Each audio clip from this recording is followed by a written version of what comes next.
In questi mesi di pandemia, restando a casa, abbiamo visto molti giovani sprofondare nel sonno dogmatico dei social. I ragazzi ormai avvezzi ad avere tutto istantaneamente, informazioni, ricerche su Google, si ritrovano intrappolati in un flusso di informazioni senza fine. Perdono la cognizione del tempo, la facoltà di provare sensazioni, le sensazioni fisiche come dover andare in bagno, il freddo, il caldo, la fame, la sete. Figuriamoci se possono rendersi conto del tempo che stanno sprecando. Non è colpa dei ragazzi se sono schiavi dei social, ovviamente. Sono strumenti che funzionano egregiamente, fanno il loro compito. Prima del Covid era un modo per farsi i fatti degli altri, poi è diventato un modo per scoprire informazioni, per imparare lingue straniere, venire a conoscenza di prodotti nuovi, personaggi famosi, cantanti. E in piena pandemia e con la didattica a distanza, i social hanno praticamente rotto gli ultimi argini. Dopo una timida ripartenza delle lezioni, abbiamo visto questi ragazzi organizzarsi in chat di gruppo, come Skype, Discord. Hanno creato una vera e propria rete di comunicazione, intrecci sociali, tra gamer, tra studenti, gruppi classe, professori. Insomma, i social sono anche diventati un salotto di discussione tra coetanei, adulti, e allo stesso modo sono anche diventati un ulteriore strumento di isolamento, grazie appunto all'assuefazione che alcuni di questi social possono dare. E la pandemia? Che ruolo ha giocato la pandemia in tutto ciò? Diciamo che i social hanno sempre fatto il bello e il cattivo tempo. Ci hanno permesso di raggiungere chiunque in un batter d'occhio, anche dall'altra parte del globo, a viaggiare col pensiero guardando immagini, filmati. Ci hanno dato ancora più libertà di espressione, ci hanno permesso di condividere pensieri, gioie, dolori, traguardi e forse anche qualche batosta. In qualche modo i social ci hanno dato in mano la possibilità di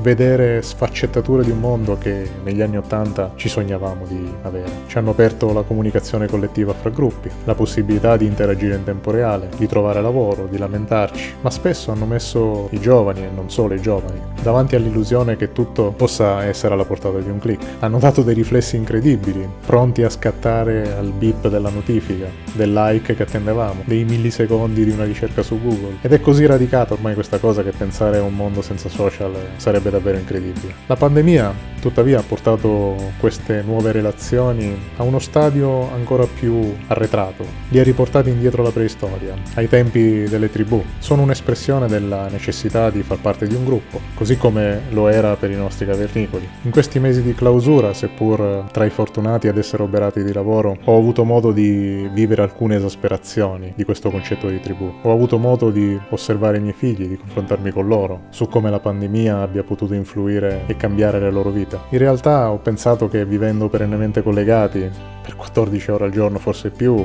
stessero perdendo parte della loro vita, del loro futuro. Non ho chiuso occhio per intere notti, pensando a come salvarli da questa sciagura, i social. Gli ho persino teso delle imboscate notturne, con lo scopo di sorprenderli a chattare. Mi sono depresso al pensiero che stessero buttando via il tempo prezioso, che stessero parcheggiando il loro cervello in qualche strada secondaria della loro adolescenza, col rischio che potessero non ritrovarlo mai più. E questo timore che non stessero sviluppando i propri sogni per il proprio futuro mi ha reso complicato anche svolgere il mio stesso lavoro. E allora, con il fottuto senso del dovere di genitore, di paladino nei panni del salvatore del genere umano, mi sono illuso di poter cambiare questa situazione in un secondo, ma i secondi sono diventate ore, sono diventati giorni, sono diventate settimane e poi mesi. Non è solo la mia esperienza, è l'esperienza di molti. Mia moglie ed io ci riteniamo fortunati ad avere un rapporto aperto con i nostri figli. Ho smesso quindi di lottare con me stesso per cercare di interrompere i loro circuiti e ho deciso di fare parte attiva della loro vita, delle loro scelte, soprattutto in questi momenti di dolori, di brutte notizie, di crisi politiche. Ho origliato i loro discorsi, ascoltato i loro ragionamenti.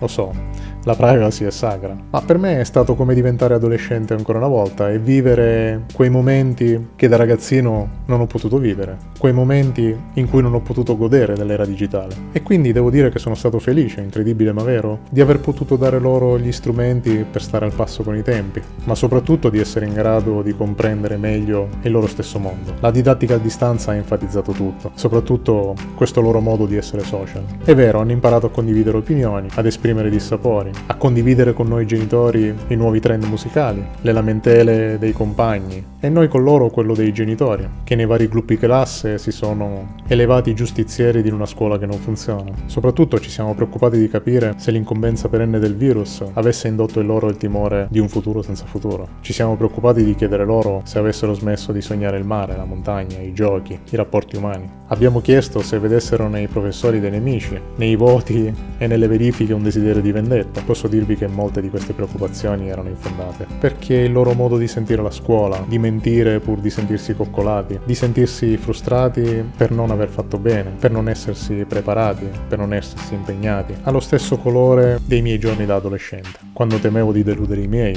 o li avevo delusi, quando al quarto liceo avevo scoperto delle scorciatoie, avevo trovato il modo di fare come volevo. Non nascondiamoci dietro un dito, i social non sono il male del secolo. Oggi i social sono per i nostri ragazzi come era la bicicletta per noi 30-40 anni fa, solo un mezzo per arrivare prima dove volevamo andare. La pandemia ha enfatizzato tutto, li ha resi più vulnerabili? Non credo. Li ha resi più deboli? Forse, ma non più deboli di qualsiasi altro adulto che ha vissuto una vita in una famiglia dove ha avuto tutto. E forse l'unica cosa che non gli è stata donata è stato il coraggio di sbagliare, di rischiare, ma questa è un'altra storia. Quello che vedo è che in tempo di pandemia i nostri giovani hanno imparato un sacco di cose e ci hanno insegnato un sacco di cose. Ci hanno insegnato loro stessi ad usare i social, ai professori a usare Classroom e i social, ad interagire con gli altri. Ci hanno insegnato a parlare, a confrontarci, a confidarci e ad essere un po' più noi stessi. Ci hanno insegnato a dire di no, lasciarci dietro alcune fissazioni e a goderci qualche momento di pace, ma ci hanno anche insegnato a fermarci, a riflettere. Con loro mi sono ritrovato a fotografare un tramonto,